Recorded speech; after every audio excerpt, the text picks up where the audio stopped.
Dans cette vidéo, il est question de Daphnis et Chloé de Maurice Ravel. Je t'explique l'essentiel sur l'œuvre et sur le compositeur.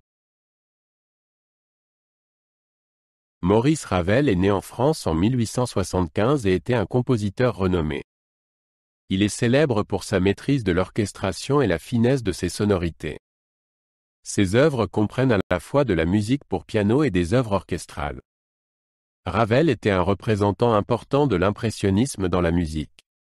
Il est mort en 1937, mais a laissé derrière lui un héritage musical important. Le ballet Daphnis et Chloé a été composé par Maurice Ravel entre 1909 et 1912.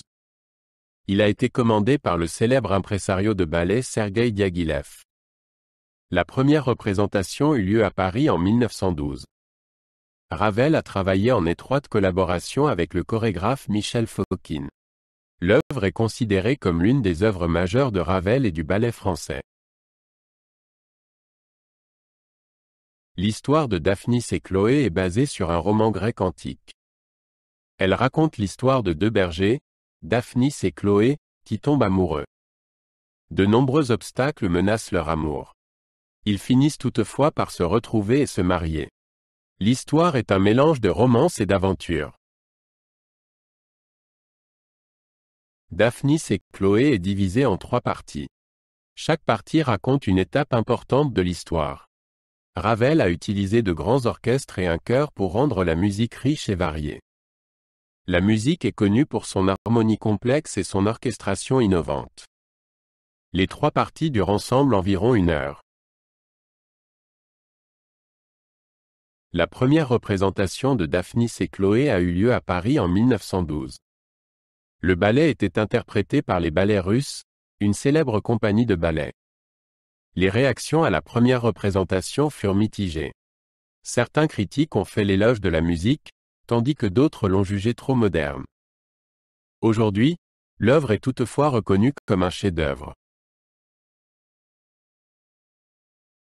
Daphnis et Chloé a eu une grande influence sur la musique et le ballet du XXe siècle. De nombreux compositeurs admiraient l'orchestration et l'harmonie de Ravel. L'œuvre a souvent été jouée et enregistrée. Elle constitue également une partie importante du répertoire de nombreuses compagnies de ballet. Les techniques innovantes de Ravel ont inspiré de nombreux artistes ultérieurs. Daphnis et Chloé a fait l'objet de nombreux enregistrements depuis sa création. Il existe de nombreux enregistrements réalisés par des chefs d'orchestre et des orchestres célèbres. Ces enregistrements ont contribué à rendre l'œuvre accessible à un large public. Des représentations à la télévision et sur DVD ont également contribué à sa diffusion. L'œuvre est aujourd'hui connue dans le monde entier.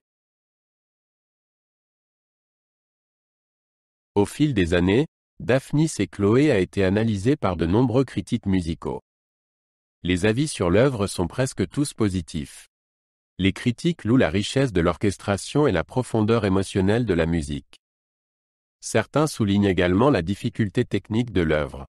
Elle est considérée comme l'une des meilleures œuvres de Maurice Ravel. Aujourd'hui, Daphnis et Chloé continuent d'être jouées régulièrement. Elle fait partie intégrante du répertoire de nombreux grands orchestres et compagnies de ballet. L'œuvre est jouée dans les salles de concert et les théâtres du monde entier. Elle est également un objet d'étude important dans le domaine de la pédagogie musicale. Le chef-d'œuvre de Ravel reste vivant et continue d'inspirer de nouvelles générations de musiciens et de danseurs.